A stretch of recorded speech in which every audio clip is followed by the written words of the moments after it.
কাল কিয়ামতের দিনটা বড় ভয়ঙ্কর হবে, এত ভয়ঙ্কর বন্ধু। আমার নবী বলেছেন উলঙ্গ অবস্থায় মানুষগুলো হাসুরের ময়দানে একত্রিত হবে রে।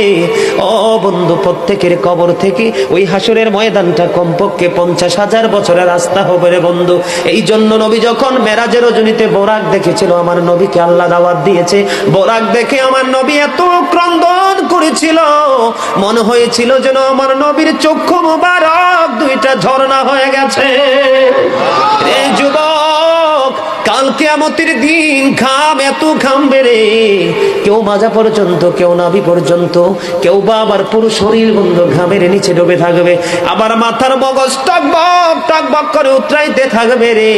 আল্লাহ বলেছেন লা ইয়ামুতু, people will not die that day, সেদিন মানুষ আর মরতে পারবে না। আল্লাহ বলেছেন ফিহা ওয়ালা ইয়াহইয়া, people will not be able to live that day, মানুষ সেদিন বাঁচতেও পারবে না। আমার আল্লাহ বলেছেন অমাহুম আনহা বিগাইবিন, people will not be able to escape that day, সেদিন মানুষ সেখান থেকে পালিয়ে যেতেও পারবো না।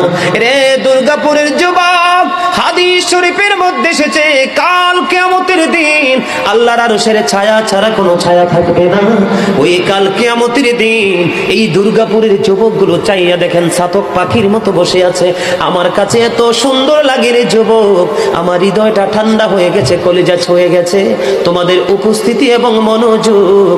আল্লাহ রাব্বুল আলামিন হাদিস শরীফের মধ্যে এসেছে কাল কিয়ামতের দিন আর 7 শ্রেণীর মানুষকে আল্লাহর আরশের ছায়ার নিচে জায়গা দিবে রে।